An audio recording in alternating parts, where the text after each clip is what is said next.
France dans tous ses états, le face-à-face. Nous célébrons le 11 novembre, qui fut une grande fracture, et nous sommes ici sur ce plateau avec une sommité, Mathieu Bock-Côté, qui va nous parler d'une autre fracture. Mathieu Bock-Côté, vous êtes un perturbateur endocrinien. Je vais vous dire pourquoi. Pas mal. Nous avions eu Francis Fukuyama, avec la fin de l'histoire, rebuté. L'histoire n'est pas terminée, elle n'est pas morte, on le sait très bien. Nous avions le choc des civilisations, rebuté. La Chine et l'Inde entrent dans la danse et changent la donne. Nous avions, enfin, le camp du bien et le camp du mal. C'était si facile, c'était réglé. Rebuté, le plus salaud des deux n'est pas celui qu'on croit. Et vous voilà, j'allais dire, bordel, avec les deux Occidents. Avec votre accent si caractéristique de ces quelques arpents de neige que la France a abandonnés sur les plaines d'Abraham. Et je garde mon calme en disant ça, sans jeu de mots. Alors, vous nous apportez une nouvelle définition d'une fracture occidentale. Celle-là, les deux Occidents, donc vous dites bien, il y a deux Occidents, et en plus c'est très clair, géographiquement, c'est l'Atlantique qui les sépare, et vous nous annoncez des jours difficiles avec cette nouvelle fracture occidentale. J'allais dire, c'est le nouveau schisme, c'est le schisme de l'Occident, mais oui. Là c'est un vrai schisme, et vous laissez entendre que ça pourrait, j'allais dire, ouvrir des situations extrêmement conflictuelles. Je suis absolument d'accord. En fait, je cherche à conceptualiser dans cet ouvrage qui avait comme titre de travail, mais heureusement mon éditrice m'a rappelé qu'un titre plus c'est court mieux c'est. Aux éditions de la Cité. Exactement, presse de la Cité. Le titre d'origine c'était des deux Allemagnes aux deux Occidents. Donc l'idée était la suivante. Il y a aujourd'hui dans le monde occidental une fracture géographique évidemment, donc traverser la faille atlantique, mais idéologique surtout, entre deux définitions contradictoires du monde occidental. Donc deux définitions de la démocratie, deux définitions de la liberté d'expression, deux définitions de l'économie aussi, deux définitions de ce qu'est l'Occident, de ce qu'est le patrimoine civilisationnel qu'est le nôtre. Et ça s'inscrit dans une histoire qui est, je dirais, l'éclatement, l'épuisement du cycle de 1989. Le cycle de 89, vous avez référé à Fukuyama, on pourrait dire que c'était, avec la chute du communisme, on bascule dans une forme d'utopie babélienne. Donc on se contente pas de dire l'URSS est tombé, les peuples dominés par les soviétiques sont libérés. On entre dans l'utopie mondialiste, l'utopie babélienne. Donc fin des frontières, fin des nations, fin des terroirs, fin des identités, fin des cultures, passage de la diversité des peuples à l'interchangeabilité des populations, sans frontiérisme généralisé. Mais au même moment, cette histoire, on peut la raconter autrement. Pendant une trentaine d'années, il y a une forme de contestation qu'on va nommer populiste, identitaire, conservatrice, mais qui était toujours traitée à la manière d'une forme des derniers spasmes d'une humanité agonisante. Le monde d'avant, le paléo-occident, les conservateurs arriérés. Or, il se trouve que depuis quelques années, cette contestation dite populiste a progressé. D'abord à la périphérie de l'Empire, qu'elle souvent dans les pays de l'Est. En Europe occidentale, elle était confinée à la fonction tribunicienne du politique, les partis qui étaient extrême droitisés. Mais là, l'an passé, elle est victoire électorale. En fait, on pourrait dire Brexit, aussi Trump 1, mais surtout l'an passé, victoire de Donald Trump, qui fait en sorte que cette insurrection prend le pouvoir au cœur de l'Empire à Washington, avec une réaction européenne assez vive, et là on voit les deux Occidents se manifester devant nous. Vous donnez une définition très précise de la situation, vous dites c'est à ce choc au cœur même de la démocratie occidentale, ou ce qui passe pour tel, on viendra pourquoi vous dites ce qui passe pour tel, qu'est consacré le présent ouvrage. J'entends ici raconter le choc entre la rébellion et l'Empire qui contre-attaque, belle allusion, il s'agit d'un moment suspendu dans l'histoire où la légalité et la légitimité ne coïncident plus nécessairement, où les institutions ne font plus consensus. C'est terrifiant comme bilan. Mais alors ça arrive. Donc il y a un monde légal et un monde légitime. Mais on pourrait presque raconter l'histoire de la Ve République ainsi, avec ce rappel. La Ve République naît dans un moment de dissociation de la légalité et de la légitimité. En 58. On pourrait dire que la Ve République ne naît pas dans des circonstances virginales. La légitimité l'emporte sur la légalité, tout en maquillant ça sous le signe de la continuité juridique. Aujourd'hui, qu'est-ce qu'on voit par exemple en Europe? Avec un risque de coup d'État en plus, plus ou moins. Peut-être plus ou moins suscité. Je pense que le général de Gaulle a su maquiller les choses correctement pour fonder une démocratie autrement. Mais qu'est-ce qu'on voit aujourd'hui dans le monde occidental? On voit de plus en plus des populations qui sont traitées comme des populations factieuses. Donc, et une élite qui nous dit, mais ce peuple finalement a tort, et ce peuple est dangereux, il est factieux, il est inquiétant, il est traversé par trop de préjugés. Dès lors, qu'est-ce qu'on doit faire? Eh bien, il faut verrouiller les institutions pour empêcher la révolte populaire de se traduire en moment politique nouveau. Et là, on le voit notamment avec cette chose très particulière qui est la redéfinition de l'état de droit. L'état de droit, pour vous, pour moi, probablement, c'était globalement la défense des libertés publiques, le contrôle de constitutionnalité des lois en fonction de l'interprétation donnée par le constituant. Et là, ça a changé complètement. on est aujourd'hui... Le concept de Montesquieu, on va dire. Oui, globalement, jusqu'aux années 70, pourrait-on dire, jusqu'à Raymond Aron. Or, il y a un basculement, jusqu'au général de Gaulle. Et là, il y a un basculement ces dernières années où on dit, devant un peuple factieux, un peuple inquiétant, un peuple réactionnaire, un peuple qui sent mauvais, il faut, autrement dit, empêcher ce peuple de pousser l'insurrection, la jacquerie, jusqu'au changement de régime. Donc là, qu'est-ce qu'on voit? Et là, il y a 4 événements qui me semblent importants. Eh bien, il faut mater la souveraineté populaire insurgée. Premier élément, l'annulation d'une élection en Roumanie, décembre 2024, moi, qui m'a marqué, pour ne pas dire traumatisé. Le résultat de l'élection déplaît, on l'annule sous des prétextes fallacieux. Deuxième exemple, en Allemagne. J'ai pas de sympathie particulière pour l'AfD, loin de là, mais vouloir interdire le principal parti d'opposition, on n'avait pas pensé à ça depuis longtemps. En France, 2021-2022... Où on fait voter comme en Irlande. Oui, bien sûr. On vote non, très déconsidéré. Vous allez voter jusqu'à voter oui. Et là, c'est bon. Et ensuite, 2021-2022 en France, avec c'était assez facile, la séquence Le Pen-Zemmour, on croyait qu'ils pouvaient l'emporter. Et là, Laurent Fabius et d'autres disent, faites un instant, si jamais ils l'emportent, ils ne pourront pas tenir leur référendum. Nous allons programmer en quelque sorte son caractère anticonstitutionnel. On va verrouiller l'usage possible du référendum. Et plus récemment, en Grande-Bretagne, on a quand même le retour d'une forme de police politique qui nous rappelle certaines pages de Kundera. C'est-à-dire, vous faites un tweet et à 6h du matin, la police vient cogner chez vous pour dire toc, toc, toc, monsieur, il y a 2 mois, il y a 6 mois, vous avez fait un tweet inquiétant. Ça, c'est un exemple que vous citez souvent. Qui m'obsède. Dans le monde occidental, normalement, on ne se faisait pas déranger chez soi tout le matin pour avoir fait un tweet qui déplaît aux autorités. Or... Si, mais dans d'autres régimes. Oui, justement, mais pas dans l'Occident qui était le nôtre. Alors, il se trouve que notre Occident devient aujourd'hui... C'est ma boutade ces temps-ci. Je dis les pays de l'Ouest... l'Ouest, ce qu'on appelle autrefois l'Ouest. Nous sommes les nouveaux pays de l'Est. Et il y a quelque chose d'assez inquiétant avec ça. C'est que l'extension du domaine du propos haineux, l'extension du domaine du propos on doit plus débattre avec lui, mais conduire devant les tribunaux ceux qui le tiennent, ne cesse de s'étendre. Ajouter à ça la lutte contre la désinformation, ce qu'on nomme désinformation, c'est-à-dire toute hiérarchisation de l'information qui déplaît au régime, eh bien, il y a une tentation autoritaire et peut-être même plus qui s'exprime en Europe occidentale. Vous citez même Éric Honecker, l'ancien leader de la RDA qui est réfugié au Chili et qui dit, mais la RDA, il y avait un pluralisme. Voilà. Oui, mais ça, absolument. Vous êtes bien aimable de le noter parce que c'est un passage important du livre pour moi, puis ça a été peu noté jusqu'à présent. Honecker disait, il y a un pluralisme, mais dans le respect du socialisme. Et aujourd'hui, on nous dit, il y a un pluralisme, disent-ils, mais dans le respect de ce qu'ils appellent l'état de droit, l'idéologie diversitaire. Et si vous sortez de l'idéologie obligatoire imposée, dès lors, vous êtes hors du pluralisme légitime. Et notez, soit dit en passant, Éric Honecker, et c'est pour ça que je fais la comparaison, en 89, lui, il dit, on ne doit rien céder aux mouvements démocratiques et nationaux qui s'expriment en ce moment, parce que la moindre brèche dans ce qu'on appelait le mur antifasciste, dans le mur de Berlin, la moindre brèche nous fera tomber. Et bien de la même manière, aujourd'hui, j'ai l'impression que celle que j'appelle tendrement la Kaiser von der Leyen considère que la moindre brèche dans l'orthodoxie européiste pourrait entraîner une forme de chute du régime européiste, de l'oligarchie qui la porte, de la nomenclatura qui l'accompagne. Et dès lors, il y a la tentation autoritaire de nos élites, mais au nom d'une défense de la démocratie. C'est pervers. L'image du Kaiser est très bien. On la voit très bien avec sa casque à pointe en plus. Donc elle a une caricature des mauvais côtés de l'aspect germanique. Le Premier ministre Tusk, polonais, a dit « Je ne savais pas que Mme von der Leyen faisait encore partie du gouvernement de l'Allemagne ». Donc on verrouille les institutions à travers une redéfinition de l'état de droit devenu structure explicitement répressive des aspirations profondes du ou des peuples. On y est. Donc la démocratie, là aujourd'hui, elle est entamée, elle est menacée. On nous fait le coup ensuite de la modification de la définition de la démocratie. La démocratie libérale, normalement, c'est la souveraineté populaire et les libertés publiques, puis avec le curseur qui se déplace entre les deux pôles. Aujourd'hui, on nous explique que la démocratie a de moins en moins à voir avec la souveraineté populaire. Donc la souveraineté populaire devient le résidu d'une conception antérieure de la démocratie. Et si vous vous tournez vers la souveraineté populaire, on vous soupçonne tout de suite d'aller vers la tyrannie de la majorité. En oubliant que par là, il y a l'envers, c'est la tyrannie des minorités aussi. Et je pense que ce qu'on voit, donc, c'est tournant de la démocratie, mais d'une définition falsifiée de la démocratie qu'on mate les peuples aujourd'hui.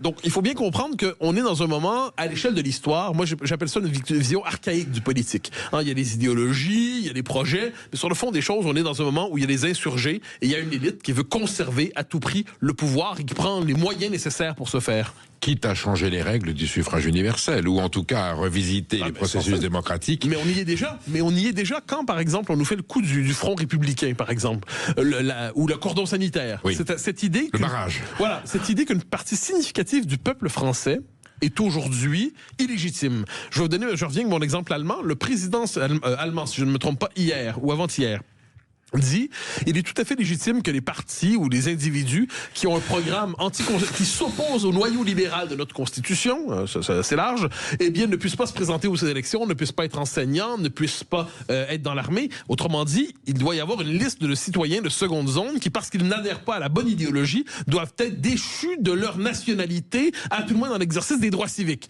Deux catégories de citoyens, parce que certains pensent bien, d'autres mal. Encore une fois, qu'on explique où est la démocratie. Nous sommes toujours avec Mathieu Bock-Côté, nous sommes en train de réfléchir à plusieurs questions qui sont fondamentales sur l'avenir de notre continent et même de la planète. Sommes-nous toujours en démocratie et quelles sont les nuances entre libéralisme et illibéralisme? On va y revenir dans quelques instants, on vous attend.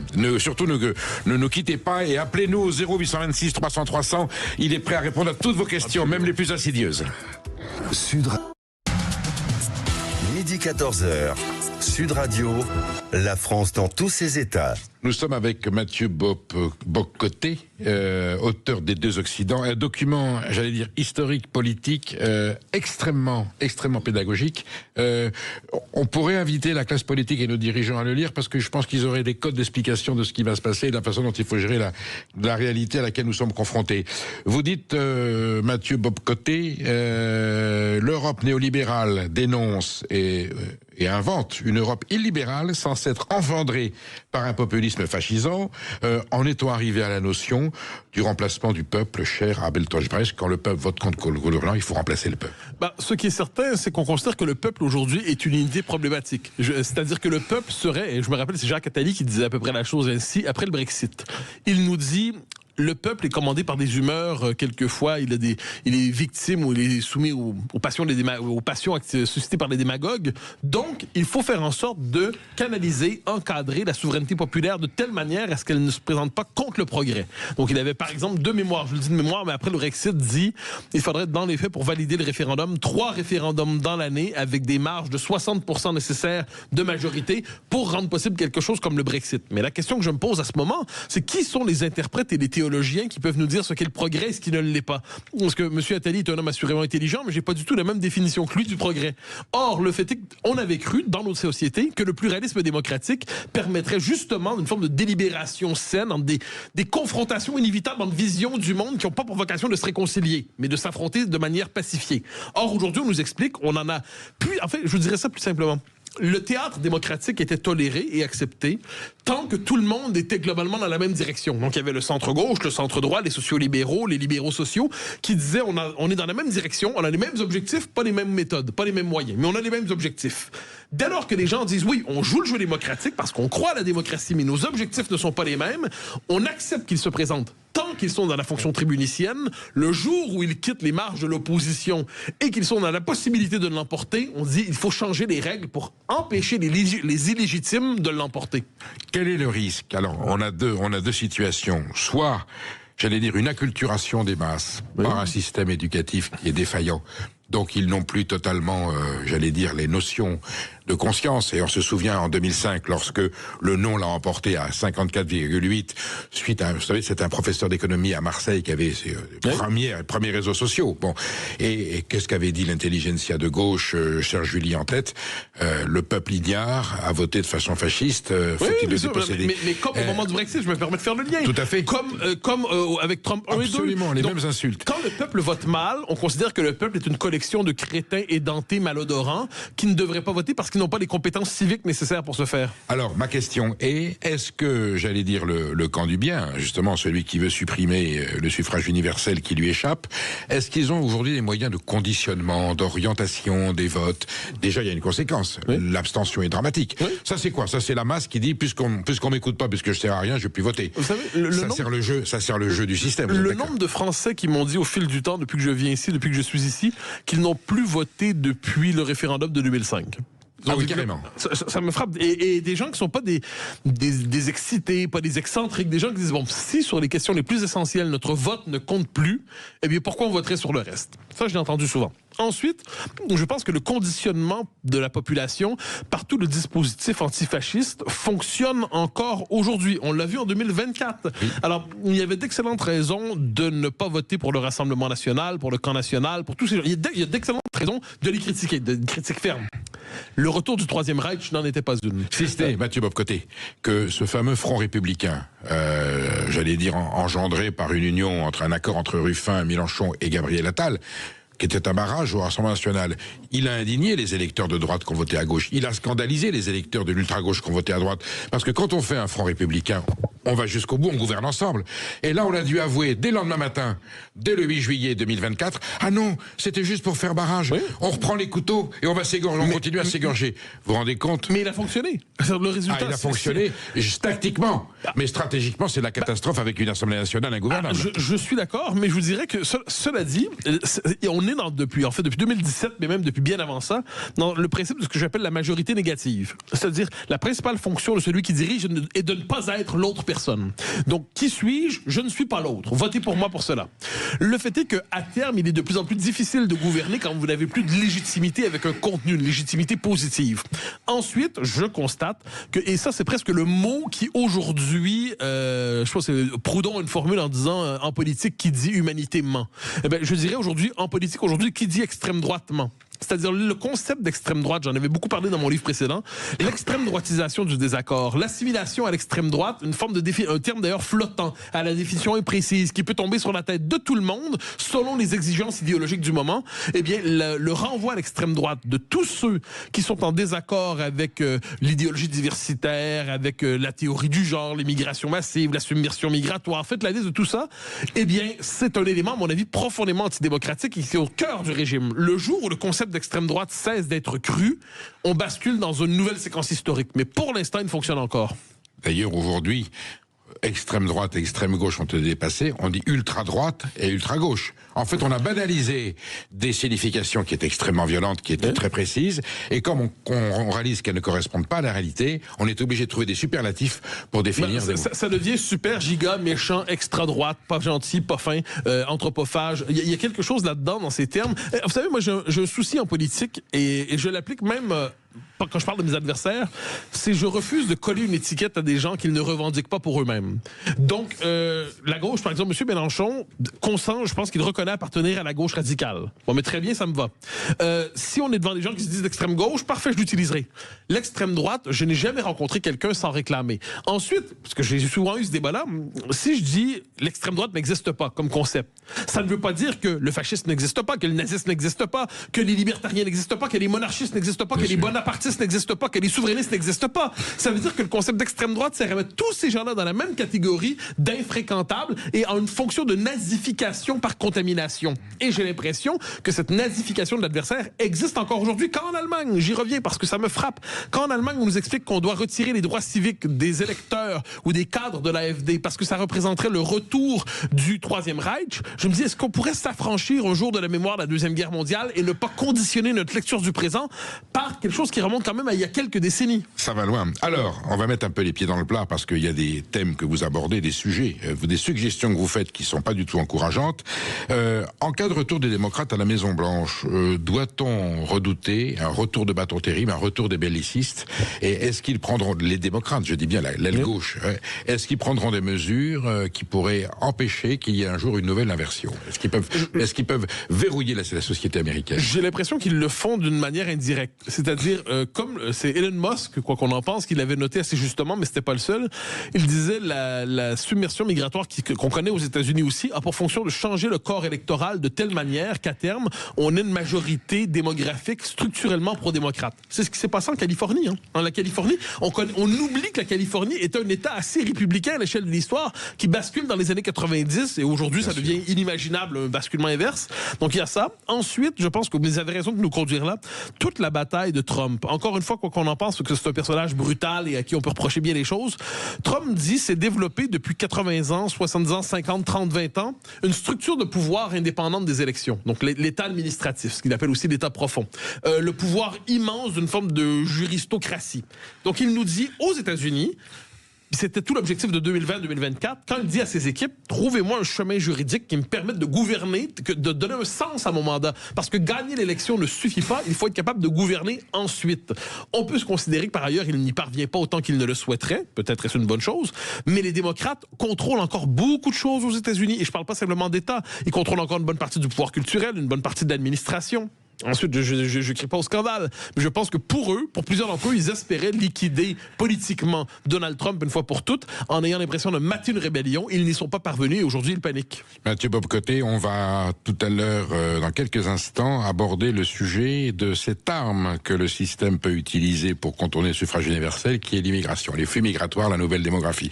Vous restez avec nous, vous nous appelez au 026 0826 300 300 et Mathieu Bock-Côté se fera une joie de répondre à vos questions. Je pense qu'il y a aujourd'hui des thèmes qui sont abordés dans ce livre qui déterminent notre avenir dans un avenir très proche. Hélas.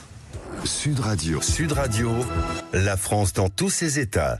Mathieu Bock-Côté, notre échange n'est pas rassurant, mais il est éclairant. Et c'est peut-être de l'éclairage qu'on pourra tirer une façon de se rassurer, les deux Occidents, aux presses de la cité.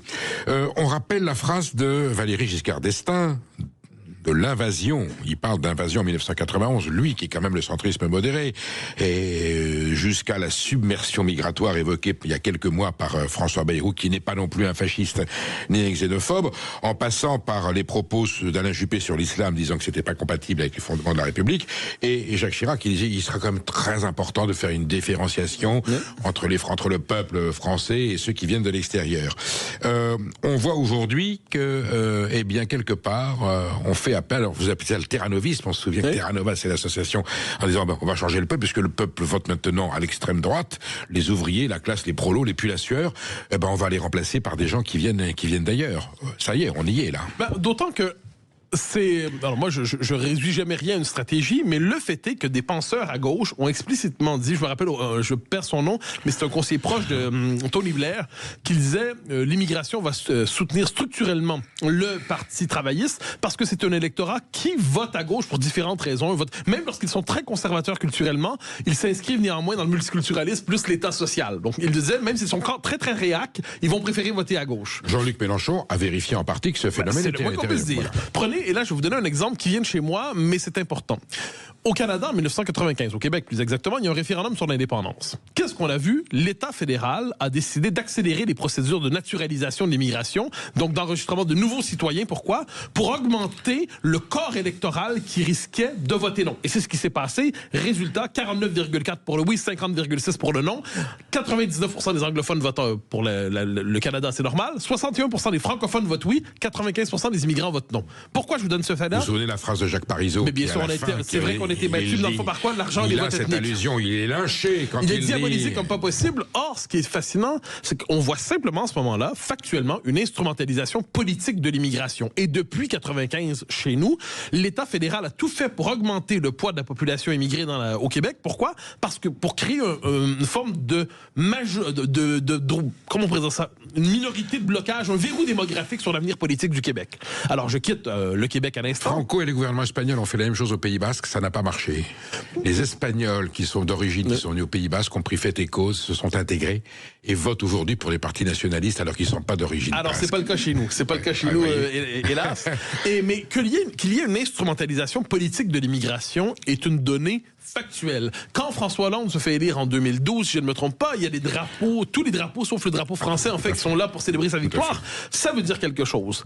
Mais dès qu'on décide de mentionner le fait qu'il y a une instrumentalisation politique de l'immigration, et pas seulement par des partis, par exemple par le patronat, qui veut utiliser ça pour faire pression sur des bas salaires, par une partie de la nomenclature européenne, qui croit qu'on va...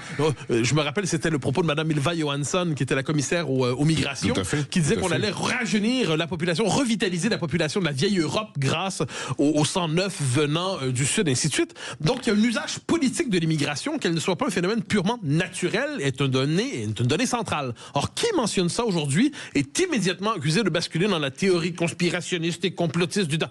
On commence à connaître ça par cœur. Aux États-Unis, Donald Trump a mis les pieds dans le plat. C'est tranché. L'enjeu, peut-être même de façon excessive, de façon violente. Alors, je pense que tout ce que fait Trump est un peu excessif. Donc, vous dites, il y a bien un conflit identitaire, qui est un conflit stratégique, quelque part de remplacement d'un peuple par un autre. Le peuple historique d'accueil est mis sur le côté. Il est culpabilisé. Et vous dites, justement, de façon très, très subtile, la différence entre la France et les États-Unis. Aux États-Unis, il y a une gauche radicale et une droite décomplexée. en France, il y a une gauche radicale et une droite qui est toujours complexée. Une gauche radicale plus militante que jamais et une droite qui n'ose pas s'assumer. C'est peut-être de là qu'on n'en arrive pas à mettre les points sur les i dans la différenciation entre... Mais je suis absolument d'accord avec vous. En fait, c'est une histoire qui remonte au début des années 90. Vous avez cité Juppé, tant d'autres qui, jusqu'aux années 90, on pourrait dire que Rocard, Mitterrand, mais à droite, Séguin, Juppé, d'autres, tous conviennent qu'il y a un problème migratoire majeur.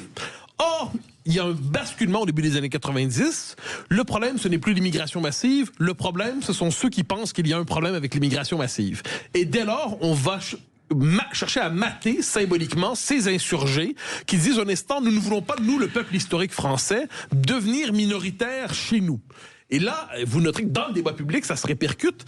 Aux États-Unis, on le voit en ce moment, effectivement, Trump rompt avec une forme d'universalisme naïf américain et, par exemple, réhabilite, ça m'a frappé ces derniers temps, réhabilite non seulement les pères fondateurs, mais les pionniers. Les pionniers, c'est-à-dire ceux qui portent la première empreinte européenne. Qui arrivaient de notre Occident. Et, exactement. Et de même manière, il réhabilite Christophe Colomb. Donc, autrement dit, on redécouvre les origines... de l'esclavagisme. Christophe Colomb s'était vu comme le génocidaire inaugural de la modernité. Là, on le redécouvre aujourd'hui. Inversement, alors qu'il représente l'expansion européenne, dans l'esprit de conquête de l'Europe dans un moment d'explosion absolue. Inversement, en France, je le vois dans le débat public, la censure de la droite nationale a fait en sorte qu'il y a deux options possibles. Soit d'un côté le multiculturalisme, soit de l'autre côté une forme d'universalisme assez vide qui ne fait pas référence au peuple français. Donc on a le droit de dire universalisme, laïcité, mais le peuple historique français, c'est-à-dire prendre les mœurs du pays qui nous accueille, s'assimiler. C'est pas une question de race, c'est une question de culture. Mais la référence au peuple historique français est effacée, donc ne reste plus qu'à la France, les droits de l'homme, les ci, les ça. Mathieu Bocoté, même ce terme peuple historique français, si vous l'êtes ouvert dans un débat politique, mais vous êtes lynché immédiatement. Mais bien sûr. Non, mais peuple historique, hein. Français de souche, ça c'est même plus la peine d'en parler. Le français de souche n'existe que pour être mentionné négativement. J'ai souvenir de François Hollande qui dit, ça doit être autour de 2016 ou 2017, il y a un crime terrible, et soudainement François Hollande dit, oui, vous savez, le criminel en question, c'est même un français de souche. Hein. Donc autrement dit, pour nous rappeler, le français de souche retrouve ses droits pour être fustigé. Alors qu'un Québécois de souche, c'est une réalité. Alors ça existait, vous savez, c'est particulier parce que pendant longtemps, je vous la fais courte, c'est intéressant le cas du Québec là-dessus. La manière quand un peuple de se nommer est importante. Au moment de la conquête anglaise, nous sommes des Français, nous étions des Français, nous étions déjà devenus des Canadiens. Quand les Anglais arrivent, ils disent on est des Canadiens aussi, Canadians, eh bien on devient des Canadiens français. Quand la Révolution tranquille arrive dans les années 60, on dit on est des Québécois. Mais là, on nous dit un jour, tous ceux qui habitent au Québec sont Québécois. Donc on dit oui, mais alors on est des Québécois francophones.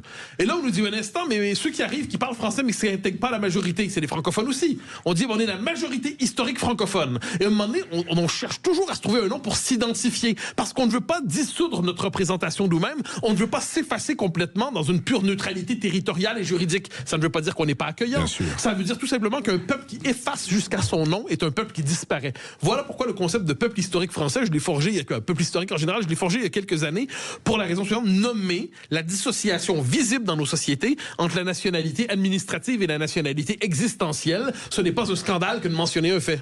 Alors, est-ce que ce sont des citoyennes et des citoyens du peuple historique américain qui ont élu Zoran Mandani à la mairie de New York? Là, c'est un séisme total, avec des interprétations qui conviennent à chacun selon leur position idéologique.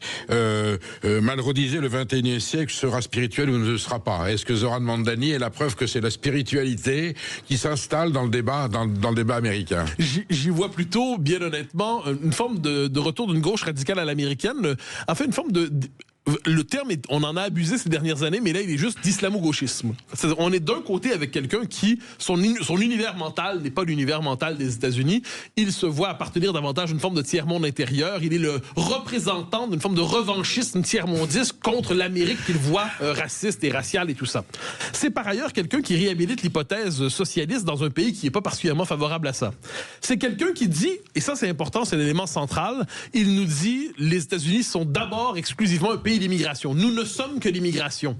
Alors, l'Américain qui ne se voit pas comme un immigré dit, est-ce que je suis finalement une nuance parmi d'autres dans la diversité américaine?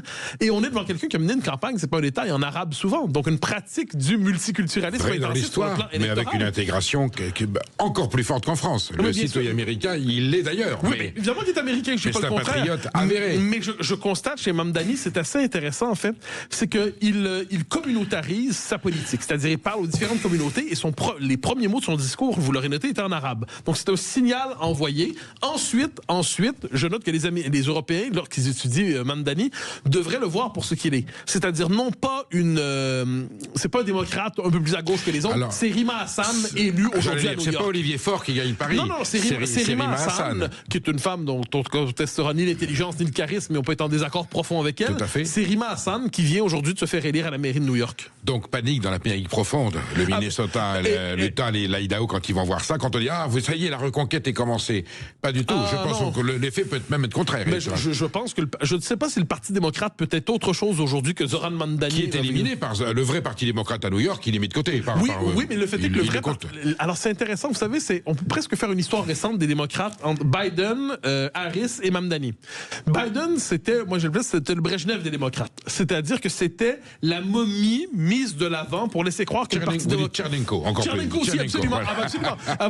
Moi, j'adore les derniers temps de l'URSS de ce point de vue. La momie qu'on déplaçait sur des roulettes. Bien sûr. Et ou Gromyko, quand sais-je. Mais alors, on est devant, avec Biden, c'était la dernière illusion d'un Parti démocrate qui serait encore celui de Kennedy. Bon, un moment donné... Ou de Carter. Exactement. Il ne tenait plus, c'était fini. Enfin, non. Donc là, il y a une phase de transition. C'est Mme Harris qui était vraiment l'extrême centre à l'américaine, c'est-à-dire le centrisme technocratique plus la gauche radicale sur le plan culturel. Elle a perdu. Donc là, aujourd'hui, il y a une forme de décomplexion. On pourrait dire, d'une certaine manière, qu'Olivier Faure est remplacé politiquement par Mme Hassan. Donc, Mamdani représente ça. Il est très talentueux. Personne ne contestera qu'il est américain, mais il y a une conception de l'Amérique qui est une conception radicalement... Inéligible à la présidence des États-Unis parce qu'il n'est pas aux États-Unis. Mais il est radicalement multiculturaliste. Bien sûr. Multiculturaliste qui témoigne par ailleurs d'une évolution de l'histoire de New York. Rappelez-vous, New York, dans les années 90, c'est Giuliani. Oui. C'est Giuliani, donc c'est un New York... Tolérance zéro, vous vous souvenez? Exactement, la théorie du carreau brisé. Il rétablit l'ordre dans tout le monde, c'est impossible. Il le réussit. Et donc, qu'est-ce qu'on voit aujourd'hui? Eh bien, je crains que New York, comme d'autres grandes villes nord-américaines, regardez ce qui s'est passé à San Francisco, ne devienne le laboratoire d'une forme de néo-progressisme qui rendra pas la vie plus agréable aux New-Yorkais, je vous le confirme. Ça a toujours été un laboratoire sociologique à part. Ça fascine d'ailleurs les Européens et les bobos en particulier. La ville, oui. Mais la ville transformée comme nouvelle unité politique, parce que le niveau national nous échappe, parce que le supranational nous échappe. La municipalité transformée en laboratoire idéologique d'une gauche nouvelle, ça, on va le voir à New York. Alors, vous citez souvent quelqu'un de très important, peu connu des Français, Daniel Mahoney. Oui. Ouais. Et qui lui connaît bien les Français par ailleurs. Référence récurrente, bien sûr, voilà.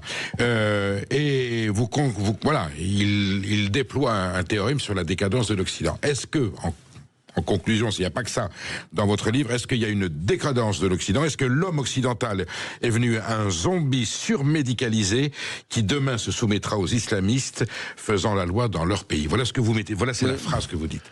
Je le crains suffisamment pour l'écrire. Vous avez des éléments pour pouvoir étayer cette théorie? Remarquez, c'est-à-dire qu'aujourd'hui... Des présomptions. Ah oui, ensuite, on ne connaît jamais exactement l'avenir, mais je pense que la tendance d'une forme d'islamisation de nos sociétés est factuelle. Le fait qu'on est devant un effondrement anthropologique et quasiment psychiatrique du monde occidental est réel aussi, on le voit aujourd'hui. Le fait que nos sociétés semblent avoir perdu leur vitalité. Il y a quelque chose d'une forme de calcification de nos sociétés. Je pense que c'est un élément réel. Donc la question... Ensuite, voyons avec le moment qu'on connaît aujourd'hui, populiste, national, conservateur, identitaire, tout ça mis ensemble. Je ne sais pas, je dirais qu'il va des néo-chevènementistes aux nouveaux conservateurs, pas les néo-conservateurs. Ouais. Est-ce que tout ça, ça représente un sursaut ou le dernier spasme? Je ne le sais pas. On continue à en parler dans quelques instants avec Mathieu Bock-Côté, les deux Occidents, un décryptage absolument hallucinant de la réalité à laquelle nous sommes confrontés. À tout de suite et appelez-nous au 0826 300 300. Est-ce la fin de notre civilisation? Donnez-nous votre avis au 0826 300 300. On est ensemble jusqu'à 14h avec Mathieu Bock-Côté sur Sud Radio et on vous donne la parole. Alors prenez-la, 0826 300 300. À tout de suite. Midi 14h, Sud Radio, la France dans tous ses états. Nous sommes avec Mathieu Bock-Côté, auteur des deux Occidents aux presses de la Cité. Je lui dis bien, document historique et pédagogique, voilà, à lire d'urgence, mais surtout si vous avez des responsabilités politiques, ça peut vous éclairer. Je crois que la classe politique française se cherche un petit peu en ce moment, elle hésite, où est-ce qu'on va, d'où on vient. Là, on aura quelques éléments, quelques références et quelques paramètres qui permettent de prendre des décisions politiques opportunes par rapport à l'avenir, j'allais dire même du monde occidental. Je vous pose la question, est-ce que, en conclusion, alors il n'y a pas qu'une conclusion dans votre ouvrage, est-ce que la chute du mur de Berlin, finalement, dont on s'est réjoui en 89, les deux Allemagnes, finalement, c'est la fin des deux Allemagnes. Est-ce que c'est pas une catastrophe? Non, je demeure là-dessus. Alors, vous savez, moi, j'ai un souvenir, j'avais quoi, à ce moment-là, 8-9 ans, et mon paternel me met devant la télévision en me disant, voilà la chute du mur. Il me dit quelque chose, je me rappelle, on vient de gagner. C'est-à-dire, dans son esprit, je le comprends, c'est un moment absolument historique. J'ai trop de sympathie pour la cause des Baltes. J'ai trop de sympathie pour les peuples d'Europe de l'Est qui ont subi à la fois la domination russe et la domination communiste pour avoir quelque nostalgie de ce mur. Ensuite, je constate que on ne s'est pas contenté, c'était le début de notre échange, on ne s'est pas contenté avec la chute du mur de dire c'est la fin du communisme et c'est la libération des nations dominées. On s'est dit c'est le début de l'utopie mondialiste. Et le fait est, et ça c'est une chose, c'est pour ça que je cite souvent Zinoviev. Zinoviev dit très rapidement, il le voit, il dit c'est comme si l'esprit qui prédominait à l'Est avait migré à l'Ouest avec la chute du mur. Comme si l'histoire de l'Europe occidentale et de l'Occident plus largement était aujourd'hui, à certains égards, avec bien des nuances, une poursuite de l'histoire de l'URSS par d'autres moyens. Et ça, c'est le véritable enjeu. Et là, je dirais qu'il faudrait le faire tomber à nouveau, ce mur. Oui, mais qu'est-ce qu'on comprend en lisant les deux Occidents? C'est que ce mur s'est déplacé et il devient, sans allusion à ce qu'il fut, le mur de l'Atlantique. Ah oui, bien sûr. Il y a cette césure. Vous dites, les deux Occidents, comme les deux Allemagnes, elles n'entendent plus la démocratie de la même manière, l'universalisme de la même manière, la liberté d'expression de la même manière, la liberté d'association de la même manière, et la liberté de la même manière, tout simplement. Le malentendu transatlantique est là pour durer, et l'atlantisme, hélas, appartient en grande partie au monde qui s'est éteint en 1989. C'est ce que M. Vance dit à Munich. Oui, exact. Le discours de Munich est un discours historique. Vous savez, qui a horrifié ici, j'allais dire, le camp de la bien-pensance. Mais il l'a horrifié d'autant plus, et je me permets de le dire, moi, c'est un des trucs qui m'a révolté avec la réception de ce discours, c'est que plusieurs articles de presse disaient discours effrayant, catastrophique, insultant. Un Trumpiste qui donne des leçons de démocratie à l'Europe occidentale. D'accord. Est-ce que là, on lisait l'article à la recherche des citations venant appuyer les termes terrifiants? Et très, très rarement, on citait le discours. Donc, autrement dit, c'est un système de conditionnement de l'opinion. On nous disait, voilà ce que vous devez en penser, mais ne le lisez pas directement, s'il vous plaît. Vous pourriez en penser autre chose. Et j'ai vu là-dedans cette espèce de... Presque le mur de Berlin étant nouveau, hein, le mur de l'Atlantique. C'est un système de filtrage aussi de l'information pour empêcher que des nouvelles, des informations qui pourraient déstabiliser l'ordre européen tel qu'on le connaît aujourd'hui ne parviennent au peuple. Donc, il y a cette idée que ce qu'on appelle, je pense, le DSA, les informations perturbatrices. Donc, on considère qu'une information peut être vraie, mais si elle n'est pas présentée avec le bon angle, elle devient fausse pour le régime. Et ça, le contrôle de l'information, la pravdaïsation de l'information, l'appel à la délation des uns des autres, ça, c'est la stasification. Ça, effectivement, pour moi, il y a un petit parfum de RDA dans nos temps présents. Mathieu Bocoté, on va se projeter un petit peu dans l'avenir, un avenir qui vous touche historiquement et territorialement. Si le Québec devenait libre, on se souvient du référendum de René Lévesque en 1976, perdu à nouveau en 1995 par Jacques Parizeau à quelques milliers de voix près, cette aspiration des Québécois à leur souveraineté, soutenue par toute la classe politique française. Je me souviens du résultat de 95, on avait Jean-Pierre Chevènement, Michel Rocard, à la délégation générale du Québec, Rupert Golèze, on était là, et quand on voit la perte, quel désespoir. Mais si l'Écosse, la Catalogne voulaient leur souveraineté, et la Corse n'en parlons pas, c'est hors de question. Ce Québec libre tel que vous l'aspirez, car vous êtes un patriote québécois. Je suis un indépendantiste convaincu. Voilà, dans le respect des institutions canadiennes. C'était la souveraineté association, vous vous souvenez? En 1980, René Lévesque, la souveraineté association. La souveraineté association. En 95, souveraineté partenariat indépendance. Aujourd'hui, c'est très clair. C'est très clair. Si elle devenait réalité, dans lequel des deux Occidents ce Québec se situerait-il? Alors, je me suis posé la question souvent. Attention à ce que vous allez répondre. Je pense que le Québec sera un pont entre les deux Occidents. Donc la troisième voie peut être la solution. Alors, je crois que de ce point de vue, puisque le Québec, on est géographiquement américain, il n'y a pas de doute là-dessus, nous sommes culturellement encore marqués par une empreinte européenne forte. La France, pour moi, ce n'est pas seulement un autre pays, c'est pas un pays cousin, c'est pas un pays frère, c'est la mère patrie. Ça veut dire quelque chose. Et je pense que vous savez, pour la petite histoire, j'invite vos auditeurs à s'intéresser à cela. Il y aura des élections au Québec en 2026. Si les sondages ne se trompent pas pour l'instant, les indépendantistes gagnent les élections en 2026. Enfin. Le Parti québécois, la troisième sera la bonne. Et là, il y aura un référendum en 2027 ou 2028. Les données objectives sont compliquées. La transformation démographique du Québec s'est poursuivie depuis. Mais je crois sincèrement, et pas seulement parce que je le désire, je crois sincèrement que le prochain référendum sera le bon et que le Québec deviendra indépendant d'ici 2030. Avec un système social, économique différent. Avec, en fait, je dirais, l'aventure historique québécoise qui se poursuit, c'est-à-dire vivre l'Amérique en français, vivre l'Amérique sous le signe de devenir l'État-nation que nous sommes. Selon le principe du PQ, qui est le Parti québécois. Oui, parce que alors, Mathieu Bocoté, est-ce qu'on pourrait à ce moment-là pas envisager, si ça tourne mal, le grand dérangement, mais non pas pour aller de Gaspésie en Acadie, mais d'aller en France vers le Québec, si on veut, en restant dans la culture française, dans nos valeurs, dans nos certitudes, dans notre patriotisme, quelque part, du coup, intra-atlantique, aller au Québec pour vivre une expérience qu'on vous savez, le nombre de Français qui s'installent au Québec depuis quelques années est significatif. Je dis souvent, les renforts sont arrivés un peu après 1760. Mais beaucoup de Français s'installent et il y a une forme d'adhésion naturelle et spontanée au Québec. Pourquoi? Parce qu'on a le même arrière-fond civilisationnel, on a la même langue, on se connaît suffisamment pour avoir envie de se connaître davantage. Donc moi, je suis toujours heureux lorsque les Français veulent s'installer chez nous. Par ailleurs, je dis aux Français, n'abandonnez pas votre pays. Il est magnifique. La France, je ne dis pas ça à la manière d'un touriste crétin énamouré. La France est le plus beau pays du monde. Donc, à un moment donné, quand on a ce pays-là, on se bat pour le redresser, on le garde parce que c'est chez soi. Et par ailleurs, on sait que nos cousins québécois, nos frères québécois sont avec nous dans cette aventure. Quand mon fils vous écoute parler, il boit vos paroles, il dit, mais tu as vu, il connaît l'accent québécois. J'ai dit, écoute, c'est ainsi que Colbert et Louis XIV se parlaient, oui, c'était l'accent, on dit le rouet, bien sûr. Le rouet, c'est moi, comme on disait. Et vous êtes le témoignage du français ancien.